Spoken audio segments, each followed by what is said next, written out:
Hello and welcome back to another episode of Critical Reactions with your host Bryan. We're going to continue on with this week's theme of EDM, electronic dance music. Music you can dance to that is electronic. We're going to be pushing forward with some Perturbator, which is just really difficult to say for some reason. I think it's just a lot of harsh consonants back to Perturbator. Perturbator. I don't know. There's not a nice flow to that. Maybe I'm missing something that's obvious in the pronunciation. I don't know. Maybe it's supposed to be a bit rigid. The track is Venger featuring Greta Link. Let's see what they're bringing to the table today.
Feels very synthwave.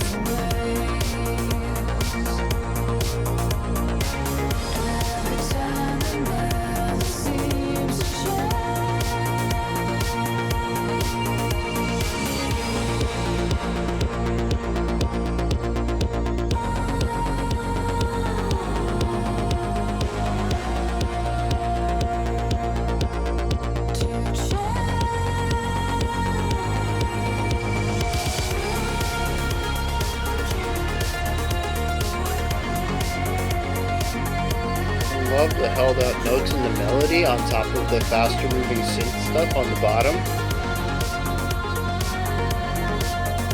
Just a really nice contrast there.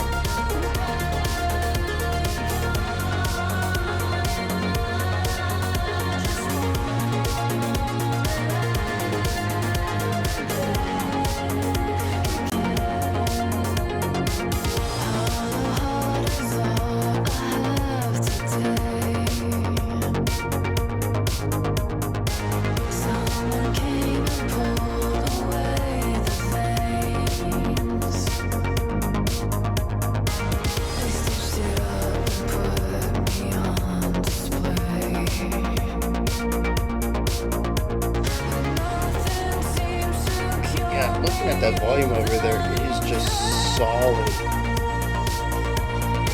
There's no movement, there's nothing. Just wall of sounds.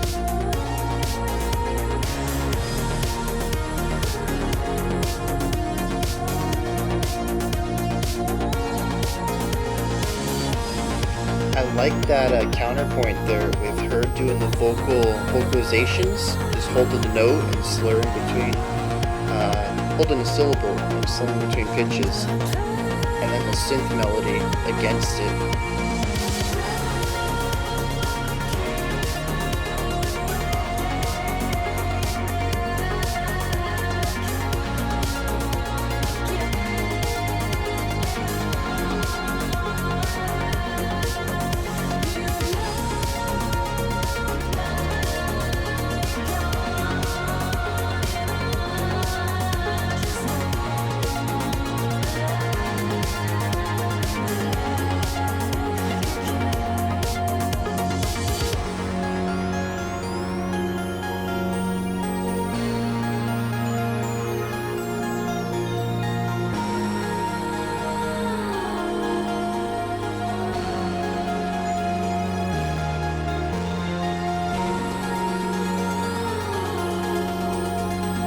Interesting mashup of emotions too.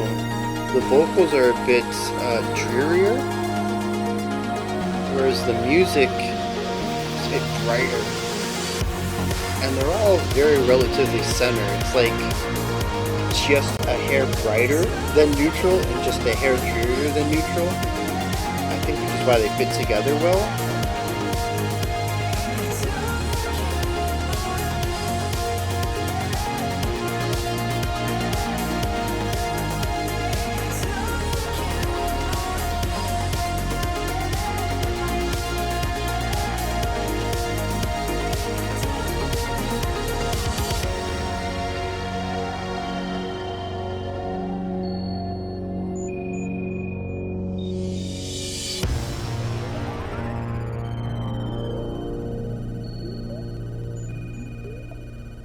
And see, this is where my personal tastes come into the picture.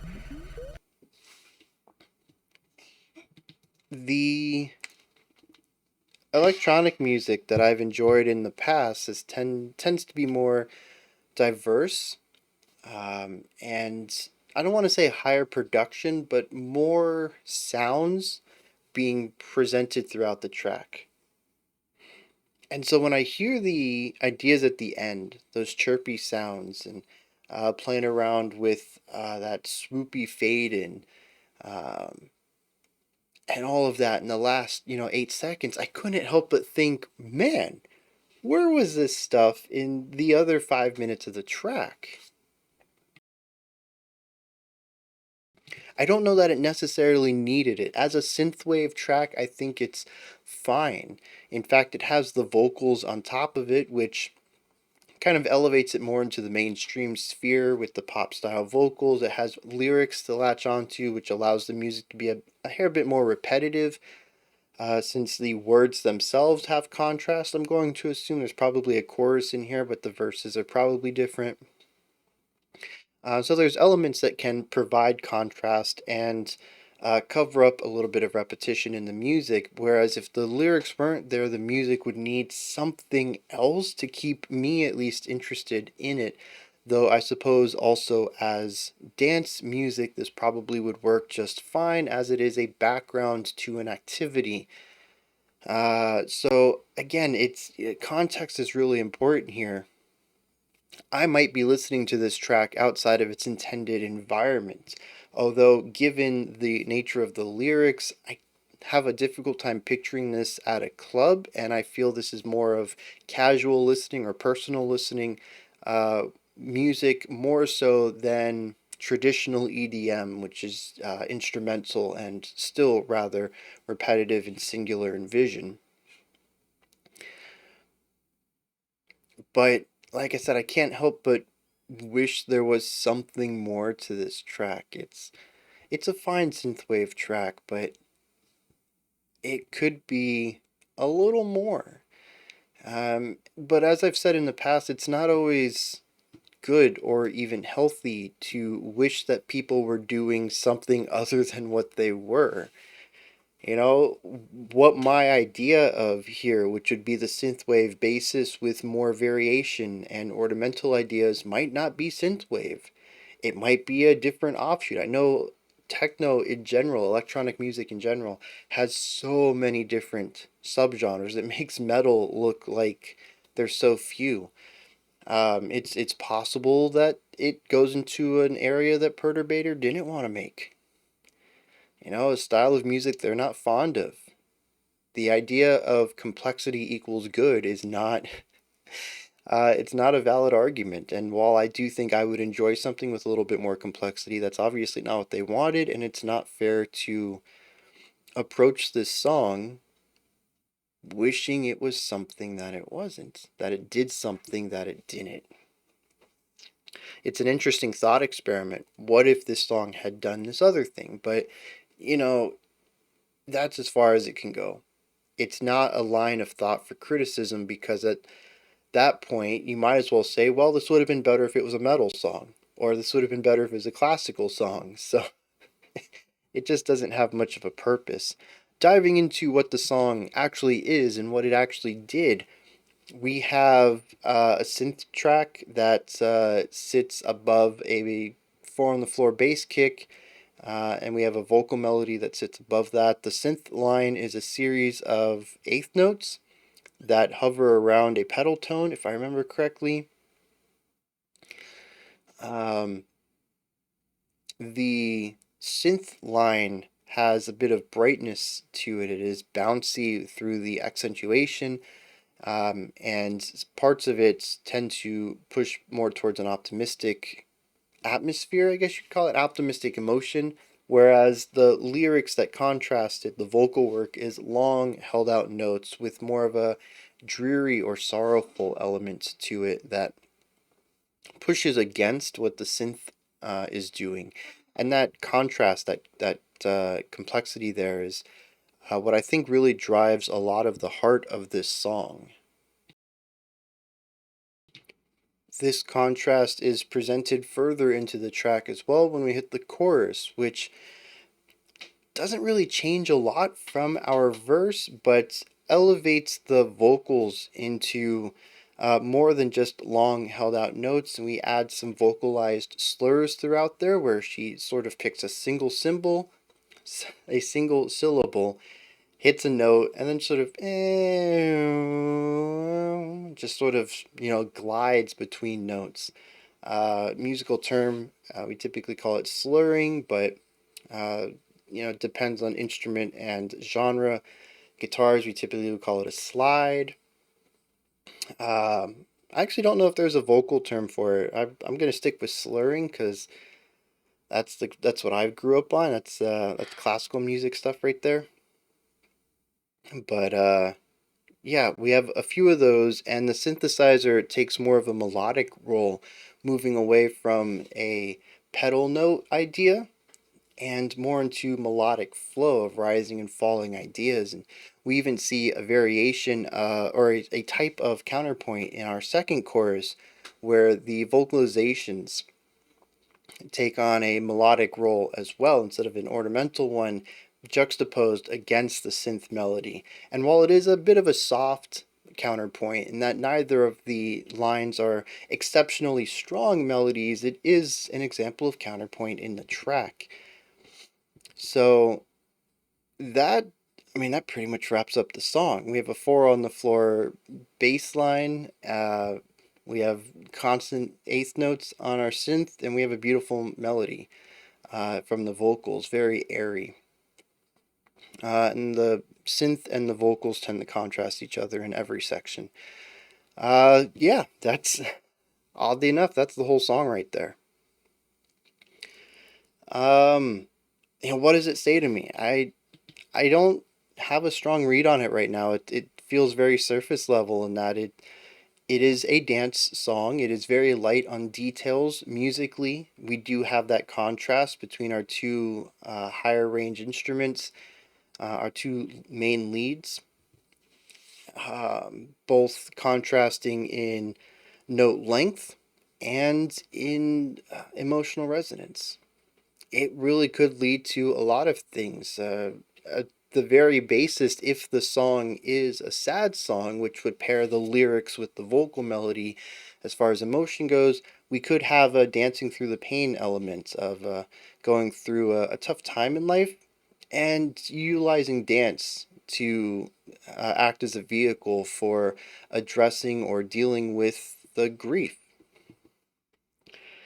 And that's just one read on it. There's a lot of different ways to read that type of contrast in music. But I guess until we hit the lyrics, uh, I won't really know what exactly they're aiming for, if the lyrics even tell us. The very last thing I want to touch on before, and I just thought about this before we head into the lyrics though, is actually the way that the vocals play into the overall vibe of the song. Because as I mentioned, if we just had the synth and drums in here, we would have an interesting synthwave song, but albeit a pretty standard, typical, well, heavily repetitive one. The vocals are the ones that create the contrast. And they even create contrast amongst themselves, where we have the long, drawn out lines in the verse, and then more of the whimsical, we could even add, in the chorus. And there is a little bit of a movement emotionally towards not positivity, but just a little bit away from the sorrow from our verse.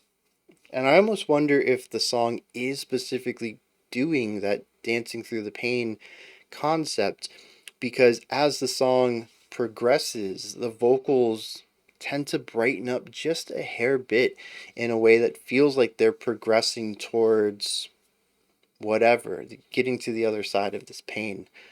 Um, and so the vocals do tell a story throughout this track that honestly leads up to the ending, which I don't have a strong read on.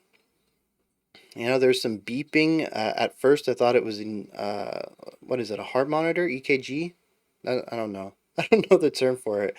You know, the thing they hook up to you, it tells the doctors your pulse and your heartbeat, and it beeps.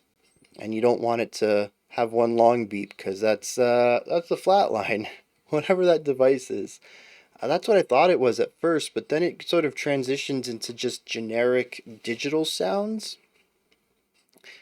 And so I kind of got away from that. I didn't know if that's necessarily what they were going for, but you know, losing somebody or even losing yourself is definitely something to be fairly sad about. But learning how to deal with that grief could be what the song is going for. Again, I think it's weird to just have that at the end, especially if the song is about that. Why not start with that and get some narrative storytelling in here where you know, we have the beeping, we have somebody who is, you know, needing life support, and you're talking about, you know, having to learn how to deal with life without them. Or maybe you're on life support and you're trying to, you know, figure out if you can continue on with life. Or maybe you're trying to deal with the idea that you might be passing on. You know, any of these I think would work for this. But to put it there at the end feels very strange. And maybe it's just that I'm reading into that. Maybe it's not supposed to be a heart monitor. But that was the first thing I thought of. And like I said, it kind of twisted after that. After like two or three beeps, I was like, oh, maybe it's not, because it's not 100% spot on. But the first one felt like it. Um, so I'm kind of spinning my tires here. Let's hit the lyrics and see what's going on. And the song is about losing someone. I think my idea of the heart monitor is completely null and void at this part. The chorus says, took you away and now they're going to get it. All I have, you know, now you're gone, and I just want to have you back again. So I think Venger is supposed to be some sort of relationship to vengeance, possibly. It says, you're going to get it. You're going to get all that I have. I'm going to take my vengeance, right? It says, you know, you're gone, and I just want to have you back. So yeah, the idea that this person feels empty without this other person in their life. We also have this, I don't know, maybe it's the second verse. It says, hollow heart is all I have today. Someone came and pulled away the veins. They stitched it up and put me on display, but nothing seems to cure me of the pain. Um, and since we've already read 60% of this, let's hit the first verse as well. Every night the dream's the same, can't escape these walls of dark decay, feel me drowning underneath the waves, every time it never seems to change. So yeah, the song is about constantly reliving the loss of someone, both in the waking world and while sleeping, constantly having dreams of this and being reminded that this person was pulled away from you and dealing with that pain. So, yeah, that definitely shines through in the vocals and lyrical delivery, but not so much in the music, which I find is a bit neutral positive. But it could be a dancing away the pain kind of vibe. Those are my thoughts on Perturbator's Venger. Let me know what you thought of this track. Your thoughts, opinions, perspectives. Maybe you agree with me, disagree with me. Put that stuff down in the comments above that in the description box. You can find a link to Linktree that has links to my music, a link to the Discord server, and ways to support the channel. Above that, if you could, like, subscribe, and ring the bell. I greatly appreciate all three of them. That wraps it up for this one. We still have a special selection coming up next. Otherwise, I'll be back tomorrow, 5 p.m. Eastern Standard Time, 9 p.m. UTC, as usual. Until next time, remember to be critical, not cynical, of the music you listen to, and have a fantastic morning, afternoon, or evening, whenever you choose to watch my videos.